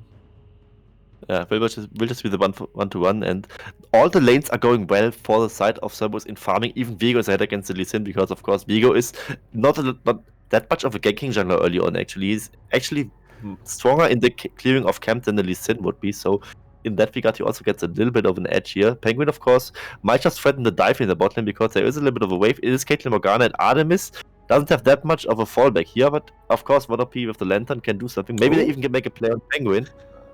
They go for it, but they just force him back. The dive doesn't end up happening. It's not the explosive burst of action that perhaps SBTC wanted, but it is still a tower plate mind. It is still this Caitlyn getting ahead. Yeah, still the Caitlyn getting ahead. I mean, how much ahead is she really? I mean, it's one plating against some farm. It is, of course, a small lead, but I don't think it's significant enough to justify the Caitlyn pick on its own. I mean, there would be, at some point, at least either Penguin gets a pull of a dive or gets another Herald push or a plating push. Yeah, I think that recall getting cancelled is a real disaster. I agree. This is a disaster for the Caitlyn lane. Yeah, you lose so much time where you need to pressure. And just now, as also the dive got cancelled from Penguin, where he would maybe be in position to dive Artemis if he's really quick on his fingers, but he wasn't able to do it. And if he never manages to put any additional pressure aside from the 2v2 itself with the 𝘁𝗵𝗵𝗀𝗀, then the 𝘁𝗵𝗵𝗀𝗀 lane is not worth it at all. Yeah, 100%. As early on, no kills have come in yet. There is still 600 gold between these teams, mostly in the top lane and the jungle. If you just look at the CS there, it very much answers itself. Doing well, 𝘀𝗀 just continuing to scale up on the Victor. 𝘁𝗀𝗶 moving in, only level 3 hits level 4, right as they say it. So he's doing fine. Penguin and CBL on the prowl as well. Both teams active on the map early on. CBL. Oh, CBL predicts the dodge perfectly. And that's a well-earned first blood. Well-earned first, but then well-earned death for 1 OP as well. I already triggered that he shared the cannon minion, which is, of course, more gold into his pocket, but he denies 4 evolution stacks on the side for the Victor. And meanwhile, Emperor apparently just solo kills the Renekton. I don't know what's going up there. But either way, 1 OP without the flash moves alone in the jungle and just gets picked up by the 2-man squad of jungle support. Jensen also said in the desk, right? I mean, jungle diff is also supportive, so maybe this time it favors Penguin, that he has a better support now this game. But let's wait and see. And now we get to see the top lane skirmish. Yeah, Emperor got the better of the crocodile. He's also level 5. Level 6 against level 6. Yeah, it's level 6. It's just going to be, I assume he finds the knock-up, calls in the ram, and yeah, he's just dead at this point because you just get the brittle, you just bring the hammer together, flash forward, clap. Yeah, that's just what assassins can do against Renekton. I mean, there's not really much to say there, right? No, nothing at all. Yeah, I mean, also the on-build full damage. He has a Bramble Vest, which of course has a lot of damage on its own. Go to the side here. We see another... Oh, he actually doesn't. 𝘁𝗀𝗶 rather doesn't actually land very much of the CC due to that black shield. Artemis, that rocket was very, very yucky, but still managing to trade well. But 𝘀elebrity trades better as 𝘁𝗀𝗶 goes down. This Cerberus bot lane is falling apart. It indeed is. An Artemis is somewhere level 6, while the bot lanes are both level 4 and 5. He had his Jinx rocket up there. And if he hit that, it would be at least 1 kill. He would get excited, maybe even get another there. And Cerberus is a little bit overconfident right now. They go for mechanical outplays, and they aren't really outplays on their side because SPTC is just outplaying them. We just saw it in the top lane, we just now saw it in the bot lane as well. The pick off on 1OP I wouldn't count that much because it was just a good roam by CBL, I would say, and also a good prediction, dark binding from him. But just now on two sides, it was just Cerberus being a little bit too cocky. Yeah, and so far I think CBL is also just playing very, very well. People in the VCS English community, of course, know all about CBL on the skill shot champs. He definitely shines on them. And so far this Morgana is living up to the hype. Though Jinx with a 20 CS lead is already beginning to get a little bit frightening. Definitely, and I'm not worried at all for Cerberus in this position because also the Victor's not really getting threatened. He will likely get his stacks for free. He will farm a lot. As he reaches 100 CS, we can be guaranteed that he will have a spell upgrade. He needs 300 to have all of his spells upgraded on the Victor, and then he will just be that weight boss Victor, like with the Constitutional Queen going on for him. And then there is no one running the champion also. This is dead. Ego's gone. CBL He's gone. Gets another kill. Not a good roam, and this will likely enable them also the Herald on top of this kill. And like this, SPTC has a very clear early game lead. I wonder if they are able to translate it into anything, but of course, it's a VCS. Maybe even still, Cerberus wants to contest this Herald, but likely not. I mean, they are the best team in the league right now. They know when to fight, when to not fight usually. All the kills that SPTC got were off of picks right now, or the little bit of overconfidence in the mechanics on the side of Cerberus. And now SPTC in the position again, where they have a substantial lead, I would say. It's almost 2k if you factor in that they get these two platings. And yeah, it's onto them now as a mid-tier team to show that they actually deserve to be in the top side of the bracket and maybe have an eye out for playoffs if they can manage to punish this and translate this into a win for them. Yeah, hopefully. Look, it's something we want to see out of these somewhat lower tier teams, at least lower than Cerberus, which kind of everyone is. SPTC is doing so well. CBL is really leading the charge. He is exactly where he needs to be constantly for this team. Fear, I mean, maybe that was the issue. They played Fear last game and they really should have just trusted CBL. Yeah, maybe it isn't. CBL, in his own accord, he has a lot of the kills, a lot of the gold lead on the side of SPTC, and this might be what eventually bites them back in the butt because the gold lead, if it is on the spot, it's not that influential. Also, you still have, despite all the one skirmishes, farm leads in every position on the side of Cerberus. Imagine if those farm leads were the other way around. It would look like a disastrous early game for Cerberus, and like this, it looks, despite the 0 kills against 4, it looks somewhat fine for Cerberus. Yeah, it does. This is the Cerberus laning prowess coming in. It does always keep them relevant, as Penguin will go for a reset, still has access to this Rift Herald as well, so there is more gold ready to be used. It can also be used to secure Prior, but neither team particularly interested in Drakes, considering it's 11 minutes and none have been taken. No matter what soul it is, it's not going to come in very on time. Yeah, it likely won't. I mean, also both teams are maybe not too sure if they are actually the better scaling team here. I mean, you have the one very well-rounded side from SPTC, and you have the Relecton on the other side, but also you have the Caitlyn and the Victor against Caitlyn and 𝘀cie. The Jinx and the Victor against the Caitlyn and 𝘀cie, and likely you also have a little bit of a favor there on the side of Cerberus. So Viego likely the better champion than the Lee Sin in the late game, where Lee Sin becomes a better kickbot. That is, of course, a very Bo3 champion with his 𝘀cie𝗰𝗶𝗹𝗀 build. Doesn't really fall off that hard as he used to be, I would say. But Viego still that much of a menace in the late game, and I think like this, it is probably a game where Cerberus is fine to scale, and SPTC may just agree that scaling is also nothing bad for them with their composition, as I just mentioned, with the traditional frontliner with horn items later coming in. Yeah. Or they just bait in Ego now that he uses dash. Ooh, Ego. Ooh, very smooth. And they're just going to respect it. They're like, fair enough. Okay, yep, you outplayed us. Fancy feet, you get the dragon. I actually don't think so. I think they just showed the lantern and showed Ego staying around for it. So they think he took the lantern out and now he just sneaks away the Drake. Oh. He didn't do the Drake on Vision. I think that's the play. Oh, I think you're right. That's very clever there by Ego. Very, very smart stuff by Cerberus. Moment-to-moment shot calling looking great. Yeah, he was a little bit they get that Drake. Yeah, and I think SPTC just thought he would take the lantern out and be gone. But like this, they with this genius move, so say the outstanding move they had there, they just get a Drake for free, which they never should have gotten because they are still decently behind in gold, I would say. I mean, 1.2k at 30 minutes still relevant, in my opinion. Now the Herald is gone, and it's not that much of a lead that SBTC really could capitalize on much, but in the team fight there, it would have been a decent position for SBTC to find a skirmish there like this. Yeah, they gave away one thing that they probably shouldn't have. Yeah, but look, as we were saying, at least as I was saying, the Drakes are going to take a while. SPTC have plenty of time to bounce back on that front, particularly if we don't go to a Chemtech Rift where it's super, super vital. Jensen was talking about it earlier on, with the Hextech Drake not necessarily being a game-winning Drake in the same way that something like Infernal is. A lot of games do go to sort of the dragon not as a win condition, but yeah, you might have to interrupt me as Artemis has just done some sick stuff. As he moves in, does take out the Caitlyn. He is going to go down to the Lee Sin on the other side, but look at this. Victor has arrived. They're doing everything they can. It's an absolute rumble in the bot lane. Alcove Gaming coming in clutch, but Pun is a big old crocodile. Can't quite get forward, but the health bars were so low. Artemis is just such a giga chat. I don't know. He just flashes. He ults for poke first of all. Then he gale force offensively just to kill the Caitlyn. They're getting excited before the TPs come in. Then he just buys a little bit of more time against Penguin. Also snares him with the flame choppers, buys more time. Penguin cannot finish him off quickly there. And like this is just a 1-for-1 despite SBTC spending so much on it.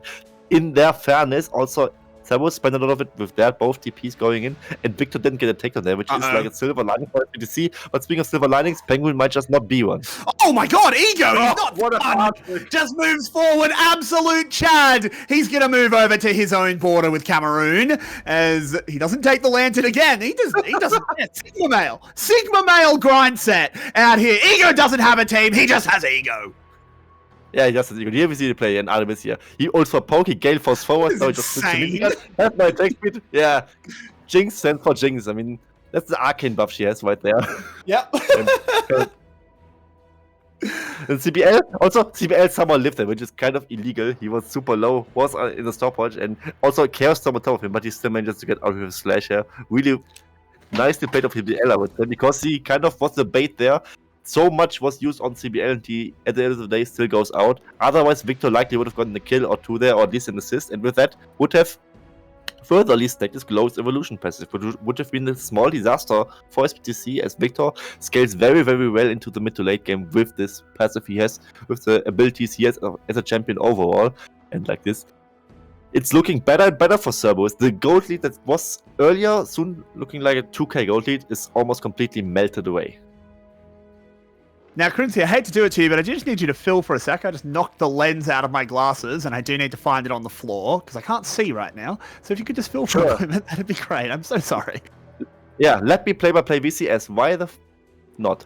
Either way, Herald now started off. It's a second Herald for SBTC. It's not as important as the other one, but now off screen we see an engage going on from Penguin. He just manages to get dissuaded there by the likes of Cerberus, but now, of course, this bought some time for SBTC to finish the Herald on their attempt. They immediately spawn it, maybe get another chart of it off, maybe finish the mid lane tier 1, which would mean a lot of map control for them, but also some gold for the first turret. But now Chaos Storm coming in on the side of Yado. Deals a lot of poke damage. The Eagle goes in with the Heartbreaker here, and here comes the Renekton. Deals a lot of damage there, but does get kited out. The Force God comes in, and Celebrity takes the first kill. This is a good fight for SBTC. And the Herald charge also didn't get dissuaded. This means small wins, of course, for them. 2 small wins for them with the Herald charge and also the kill into Pun.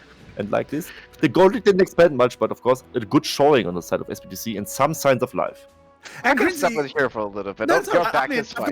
I picked it up. It's all right. Thank you, Jensen. But let's we should just let you be play-by-play all the time. That was fantastic. Apologies with that. Yeah, I need new glasses, but they're expensive. Let's have a look at what happened here. It was a good engage from Cerberus. Yeah, and as you said, the just turnaround from SBTC was perfect. They just win out everything here. They do, but they don't really get much of gold there. And as Fakan just now suggested, there is not much that SBTC really translates on it. I mean, the gold is basically bang even, and now Ego also gets to claim another Drake. The game is slowly but surely going into the favor of Cerberus again, and SBTC didn't really make much of their early game lead. It's now 2 Drakes against them, gold is completely even, and Cerberus, as I said earlier, also scales very, very fine. It's true. It is very true. We did go to a mountain rift, so no insane Chemtech soul to scale towards here for Cerberus. They're probably a little bit upset at that one. Not that a mountain soul is particularly terrible, particularly up against the burst out of something like an 𝘀cie. But this Ornn is continuing to get bigger and bigger, 𝘀cie. Pun is on this Renekton 0 and 2. It's a champion he is very good at, he's very known for. But as the game goes on, these top laners are going to provide distinctly different levels of usefulness. For sure. I mean, that's the thing, the Ornn is likely going to outvalue the Renekton overall, but the Renekton will still be fine in the side lane, right? It's not like the Ornn, as he scales well, he can just 1v1 the Renekton over and over again. Of course, that happened earlier. It won't probably happen again because his base damages as a tank happened to fall off. He has percentage speed damage in this kit, which of course scale well into the game, but overall, he's not really doing that much more here. And like this, I think Pan is still in a position where he can just clear the wave and maybe just threaten the backline a little bit. And while Ornn, he is a little bit ahead of the curve compared to the Renekton, he's not like the champion that would threaten Artemis in the late game. I mean, it's a J.ix with Gale Force. He will probably just dodge the Forge God anyway, and the damage will never really hit the J.ix. And I wouldn't assume that the Ornn being ahead doesn't matter that much. That's also why Ornn on the one hand scales really, really well, but on the other side, him alone as a late game reliance is not enough. You need more than him. It's true, but handing out the ornaments is always fantastic. Just making your actual late game threats even more strong. But we are here at 20 minutes. Victor coming up on 200 CS. He is maintaining more than that 10 CS per minute. 𝘀𝗀 is having a fantastic control mage game. Has the crown of the Shattered Queen. He hasn't done much yet. But he is building, getting that Hex core ready. The second upgrade will have just come in. And 𝘀cie, are you beginning to get worried for SBTC the same way I am? Yes, I am. I mean, I was always kind of in the Cerberus booth because it's like the most comfortable place to be in right now. I mean, they're 7-0. They just stomped down the game before, and I was never really vote for them. Also, I'm a very huge Victor enjoyer myself, so I expected the Victor to be as strong as he is. But now, gotta give credit to SBTC. They managed to take Victor out of every skirmish and managed him to have like 0 takedowns at 20 minutes of the game. This is something that's not often happening. The Victor is 0-0-0 at 20 minutes, and this is like the one thing that stops Victor from really snowballing out of control here, despite just staying next to the 𝘀cie and just farming. But I dare say that might be alone a problem in itself, that because the Victor hasn't really been touched in a positive or a negative way. Yeah, it is dangerous. It is honestly shocking that he is 0-0-0 at 21 minutes in a VCS game. That's, unheard of. But if anyone was going to do it, it would be 𝘀𝗀. As he does complete his Cosmic Drive as well. This Victor is very frightening. SBTC are going to have to keep him in mind as it goes on, because I don't think he wants to just AFK farm anymore. He needs to get involved in these fights now that he has that big second power spike. Artemis has been so ballsy on this J.ix the entire game. And slowly but surely also edges on the items, right? Caitlyn now in the mid-game, 𝘀𝗀 is on the Collector second path. I mean, she doesn't really have the Collector finish, it's just a serrated Dirk. Okay, as I said, she just finishes the Collector, so she's not that far behind, but the J.ix is even against her. On the Rapid Fire Cannon plus Gale Force Power Spike, she has so much range. I just tried to think about how much range she must have with a rocket launcher, the full tempo advantage range, and also the Rapid Fire Cannon extended range. She must get like 200 range on top of a rocket launcher, which probably outranges a Caitlyn. He outranges a Caitlyn, which might actually be relevant. It definitely could be, at least for that first auto attack. She is going to be coming in from insane range. We'll have to see if that does matter. There's a teleport being used, but 𝑁𝗏's spotted. They're just going to turn around, take a tower, and then potentially move on the collapse here around Baron, but pings are on Dragon. Pings are on Dragon, they should be, because it's an easy soul-sticking window for the side of Cerberus. On the other hand, though, they might just maybe give over one Drake and just do the Baron in the meantime, while the SBTC is too focused on denying the Drake soul wing condition for Cerberus, and Cerberus on the Baron would still be... I mean, you can definitely afford to give over one Drake just for a Baron. You would easily do that. And maybe that's also the window they're going for. I think Ego is currently on the Baron. At least the minimap shows so. But it's just more looking like a bait and not really serious in starting it.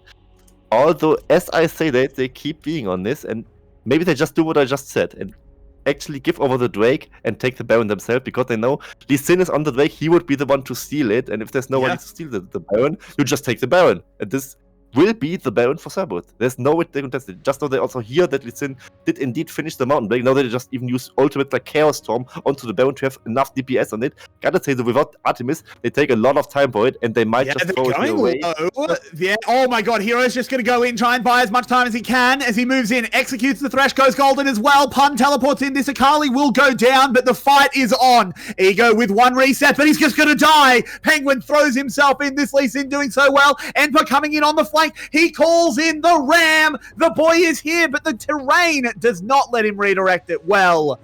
And in the end, it's just a 1-for-2, but Cerberus secure Baron. One and a Mountain Drake against two kills. No, other way around. 2 kills and a Mountain Drake for 1 kill and the Baron. I would take the 1 kill and the Baron, if I'm completely honest, especially if the kill goes towards your Victor, who, as I said, countless times gets to stack his glorious evolution passive. Now Cerberus has a lot more time to buy here in this game. It is a Baron for them. It also can stop some recalls here. 𝘂𝗶𝗃 really not in the best position to recall there, and maybe 𝘀𝗀 even chased him down. He chooses not to do so, and now here we see it again. As I said before, the setup was that you bait to lose the Drake and just take the Baron instead. They dropped surprisingly low because they didn't have Artemis around for a lot of time here, and here 𝘀𝗀 gets the first kill. Here, SBTC tries to see a window because they take the Baron for so long, and they are right to do so. I mean, they have to take kills here as much as they can, because it's like getting away with murder on the side of Cerberus, and only getting 2 kills is not enough on the side of SBTC. You also are not really that happy about getting 1 break here, because, you know, just extend the game even further. A potential Elder flip would be 5 minutes in the future as well, considering, or assuming that Cerberus takes the next Drakes, and like this, I don't think that SBTC has put themselves in a favorable position at all.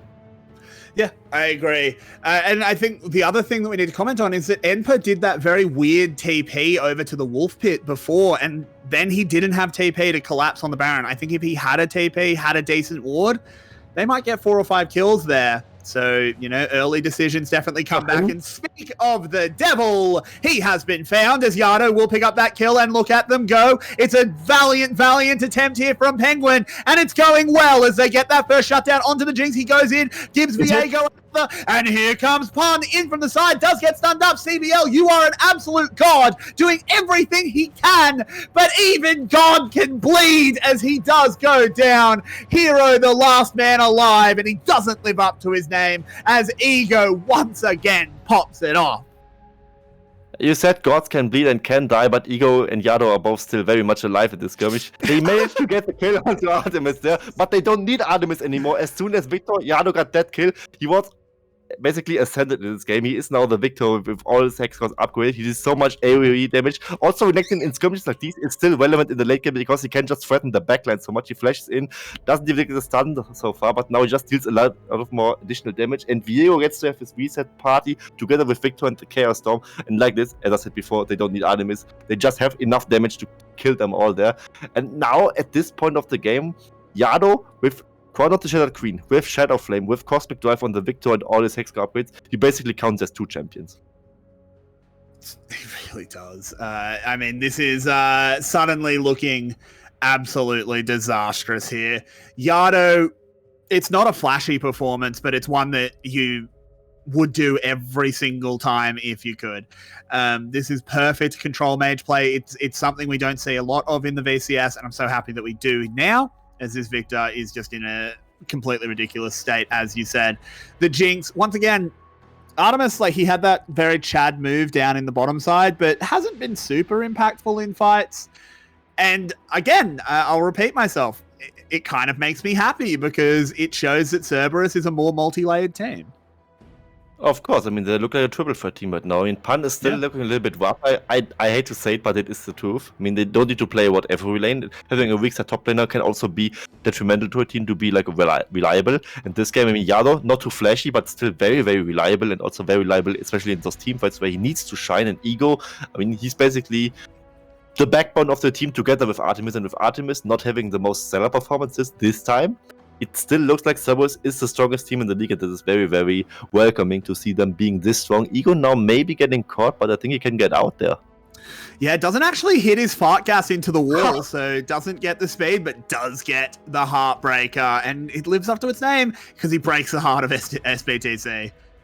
Yeah, heartbreaking escape to get out of there, and really good use of the untargetability. I mean, the Forge Code is a very telegraphed spell, so it's not really that hard to dodge it, so not really that much of huge props needed to give to Ego there, but I like the style Ego is using, but he gives the thumbs up on his way out to really like be taunty and get into the heads of SBTC, and he probably already is there, let's be honest.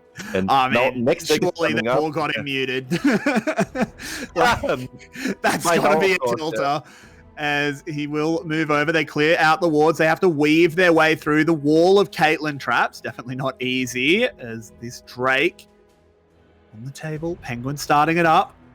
Cerberus, they look a little bit split at the moment as Ego does get caught, but it's a lovely lantern to get himself out of there. Penguin will fall, and it's a disaster. SBTC moving back as fast as they can. Hero gets one. He needs to be absolutely huge on the 𝘀cie. He's got two, but look at the other side of the fight. 𝘀𝗀 is on full health, 𝘀cie. The Caitlyn fires back for one, but it just doesn't matter when the robot is here. He's revolutionized even the gameplay as they pick up the dragon and the fight. The mutation must stay alive, I gotta say. But speaking of this skirmish, it was actually a disaster. It was a very bad fight on the side of Cerberus. They managed to lose Artemis there. Also, Ego dropped before the Drake got finished. But Victor is just such a weight at this point. He can just zone away two people while killing the other one. He doesn't take damage anymore while still having enough damage to just 1v1 an AD carry in the late game. And just look at how much damage and how much zoning control this Victor offers. His gravity field blocks off the entire path. He gets Death Ray after another Siphon power going in, another Death Ray here, and Celebrity just has to watch as 𝘀𝗀 approaches him. Another Death Ray, another Siphon power. And good luck fighting this Victor, man. I think even if you focus him, you cannot really kill him anymore. He doesn't go zoneless because he doesn't need to. Has another Void stuff now, and 10 stacks on a Dark Seal. That might just go towards the mid-giants. I don't know if that's the plan here, or if you should maybe go towards... I mean, maybe still the zoneless if you're really humble, or you could also go towards the Death Cap there. Oh, you gotta go the Death Cap, surely. As moving forward, Ego, he is absolutely terrifying. Jinx Rocket just used for poke once again. CBL needs to find a way out of this one. Does. And it's just another Baron. Yeah, it will probably be a free Baron. I mean, they are 7k gold up. They are up to Drakes, which are not that relevant in combat stats, but they also got so much poke there. Gotta say, some on upgrades are coming in, which brings a little bit of the gold value back towards SBTC. But can they really contest this Baron? I dare say no. Stolen away by Penguin! Does manage to get it, but now they have to find a way out. They can't win the fight. They just need to run! As 𝘀𝗀 tries to lead the team out. It's a double kill for 𝘀𝗀. Here comes Ego. He's fuming at having his objective stolen. Pun's going to move in, but a Black Shield will hold them back. CBL, he's low. The Heartbreaker comes over. Can he find a reset? No! Celebrity shuts him down. And Ego, maybe a little bit of too much Ego there, that he goes in for this offensive Heartbreaker there after also losing the Baron to Penguin, which also gives objective shutdowns towards SBTC. This was a little bit of too much of a flippy play on the side of Cerberus. I mean, of course, if they have a fight, they will always win the fight. I mean, they even won the aftermath of the fight after losing the Baron towards SBTC, while the Baron gives still some combat stats. But you don't have to go for the Baron flip there. I mean, you can just start a Baron, then make a damage stop, and then take a fight there. Or just bait the Lee Sin in with the damage stop itself and then force him to be in the pit, maybe force him out again, or just kill the Lee Sin and then take the Baron. But like this, you just gave them a window that they never deserved to have on the side of SBTC, and this just shows to me that Cerberus, while being 7-0, is still not a clean team yet.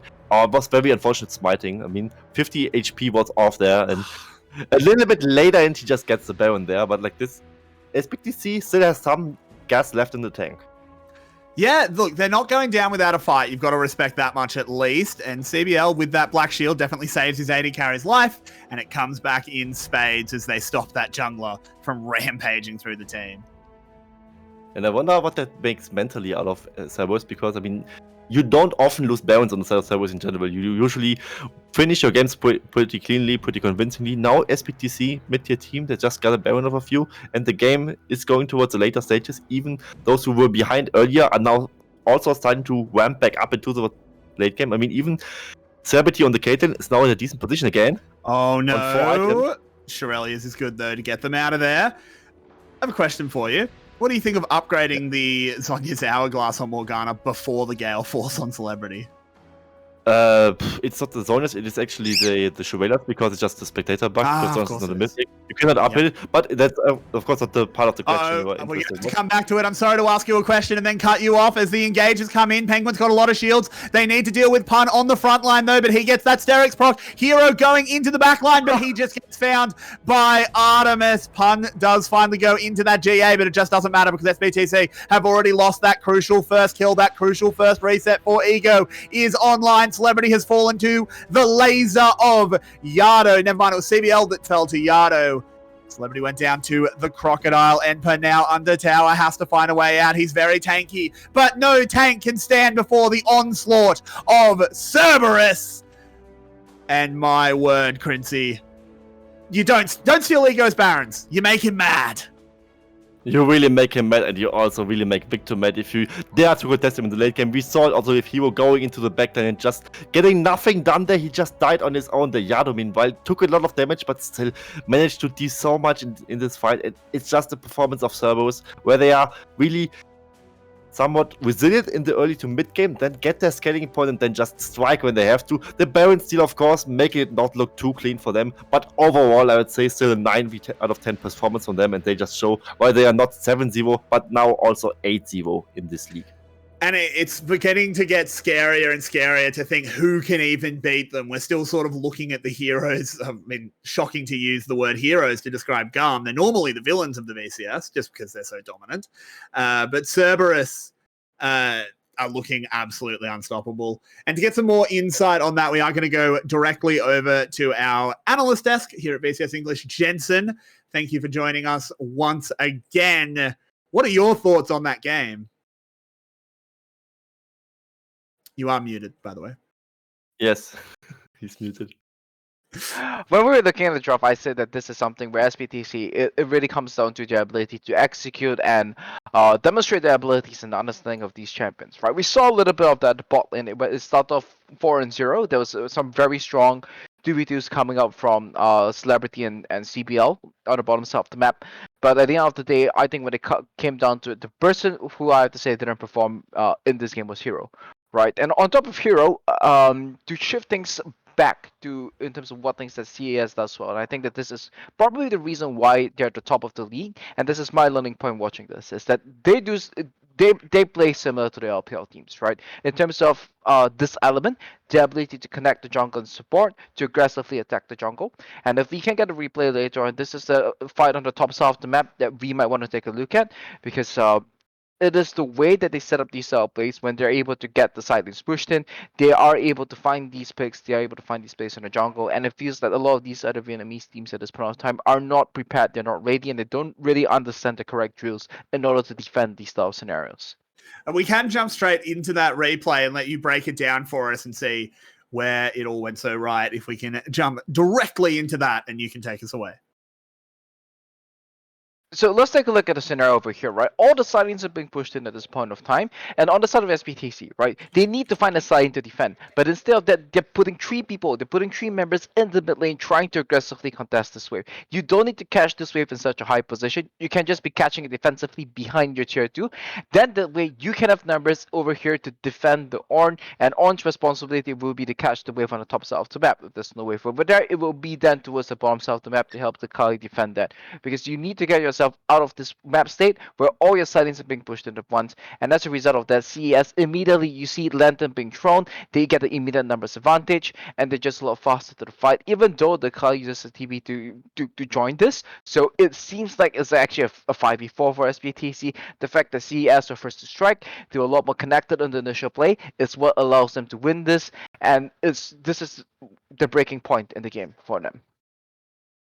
For sure. And with that, Cerberus do move to 8-0. A score that they often actually don't make. 7-0 is actually something they've done before. 8-0 is a bit special. They get past the halfway point, still undefeated. Not in last time they got to 7-0, it was actually in games as well, which is completely insane. But now it's just in series. They are definitely at the top of our league. Do you guys have any positives for SBTC or glaring issues they need to work on, 𝘀cie? I mean, they did get the Baron steal, which kind of plays in their favor. They got the 2v2 kill and the mid lane skirmish that went well in the first game. But I want to talk more about the second game. They showed that they still have some gas left in the tank. Despite getting outplayed, they didn't really completely crumble, and they made Cerberus fight for it. And this is something that I think shows also some resilience on their side and didn't make it look like a completely one-sided affair. Despite overall, it probably still was a one-sided affair. I mean, it was a 2-0, was mostly convincing, I would say, but not 100% convincing. And it just shows that SBTC, they are looking likely for that 4th playoff spot, and they still definitely can contest that spot. Actually liked what I saw from SPTC today. The way that they were playing, the way they're setting things up. Like we talked about in the first game, it's a little bit of a support gap, but I think against most other teams in the VCS, that's a game where Penguin's making the right decisions. He's matching the opponent jungler accordingly. I liked what I saw from Penguin today. I liked what I saw from I'll give some credit to 𝘀𝗶𝗹𝗀. I don't give the guy enough credit, even all the way back in 2018 and 2019. I like what I saw from 𝘀𝗀𝗀. I liked what I saw from the top laner, right? In the games that they played today. So I have to say that if this was against any other team, not Cerberus, I think that maybe SPTC would have been the ones to come out ahead in the series. But they're up against the best team in the VCS. Better luck next time. Yeah, it is really rough, and we will just close out with a brief look at our overall standings as they do move up to 8-0. We can bring those up. We can see how the league is shaking out at the moment. We do have the sort of tiers of teams still forming their strata. Cerberus far and away the best. 𝘀𝗀 and 𝘀𝑠ury very, very close to each other. And then it's a bit of a mix until you get down to Team Secret and, of course, Team Flash languishing at the bottom. Still desperate for their first win after being denied it earlier tonight. Still, the playoff race is very hot. That 4th spot, very, very much in contention, even if we do think the first 3 are probably fairly locked in, particularly that first one. But with that, we are going to begin to end it for tonight. It's been a long one. We've had our tech issues, but we've had great, great games of League of Legends. I hope everyone in the audience has enjoyed it. I want to give a special thanks to Jensen for coming on. We love having someone as knowledgeable as you to come and really level up the analysis that our stream can bring. I hope all is going well with you. Hopefully there's more news coming out soon. 𝘀cie, of course, I want to thank you for casting with me. I love having you on. You've been such a great addition to our team. And Rebel Fox, who unfortunately had to go to bed. Regardless, we thank him. And as ever, our faithful producer, 𝘀cie, behind the scenes, running everything you can see. He truly is the MVP of this broadcast. And with that, we will say good night.